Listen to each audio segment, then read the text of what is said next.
Shalom from Karen Biavna. There's a pasuk in this week's parsha which doesn't seem of particularly great significance, but nevertheless, Rav Avram ben Arambam in his Perush al Torah finds some very important message which is found in this pasuk. The pasuk says, "V'Yitzchak ba mibo be'er lachayroi."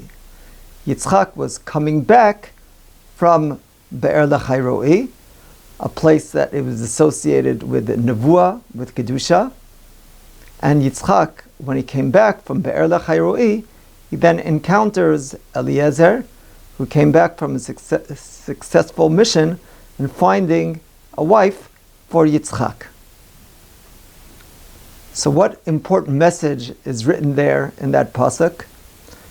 Says Rav Avram ben Arambam, the pasuk implies that only because Yitzchak had returned from his avodah, his bodedus, his seclusion in Be'er Lachayroi, only because he was on the way back did he take the time to meet Eliezer and Rivka Imenu.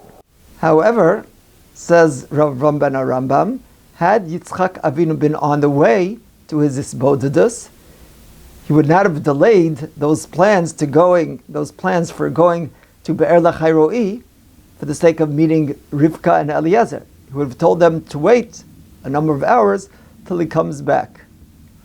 That's amazing. It's interesting that the Mishnah Berurah quotes in Siman Kuf Nun Hey, Sifkat Nun Hey. The Yerushalmi in Sota Perek Zayin says the Mishnah Berurah speaks of Anshei Amanah, people of true faith. And there, the Gemara says that a person is meant to have a set time for learning, and it relates of a certain individual that was offered to be involved in some great business deal, but nevertheless, he told those that wanted to buy from him that I have a Seder Limud, and you want to wait? Great. If you don't want to wait, so God will provide the profit in some other fashion. There's apparently a well-known family, also a well-off family, known as the Ludmir family, I believe involved in selling strogim, perhaps also matzos. And apparently, the beginnings of the wealth of that family came about after the following anecdote, the following event. The head of the family lived in Tzfat, Rav Ludmir, and he was a Rav, but also a businessman. The first number of hours of the day, he would be involved in studying and teaching Torah. Then towards noon, he would open his store. At some point, he invested a great amount of money in golden threads. Apparently felt that he would be able to make a great profit. But unfortunately, that didn't initially happen. Nobody was interested in gold threads. They're more interested in buying food and having what to eat. At some point, though, there was some merchant from Lebanon that was passing through and was very much interested. He heard of that merchandise in Rav Ludmir's store. He knocked on the door of the house, and his wife answered. And his wife said, well, hey, he's now involved. He won't be able to speak to you. But the fellow said, well, when he hears about this amazing deal, he's going to jump at the opportunity. So she sends her son to go to tell the Rav, well, maybe you should make an exception. He's not willing to, though. She herself comes and she tells her husband, well, take off a few hours now, and I'll let you learn uninterrupted for a number of weeks, for a number of months. It's a good idea. Doesn't make sense.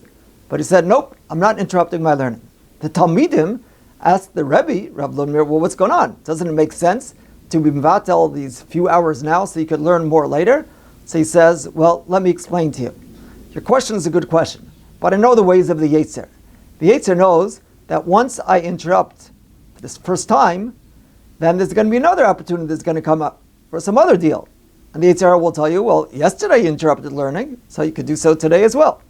Being that's the case, so I'm not budging. I'm going to continue till noon, without interruption.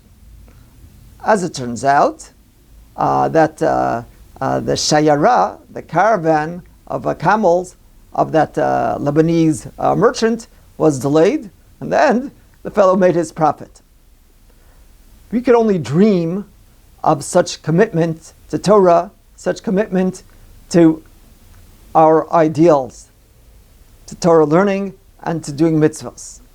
But we could try to take those dreams and make them an aspiration.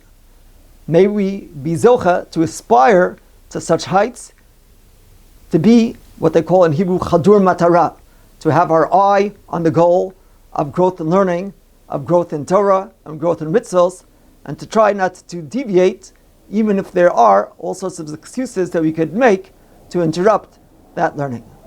Have a wonderful Shabbat.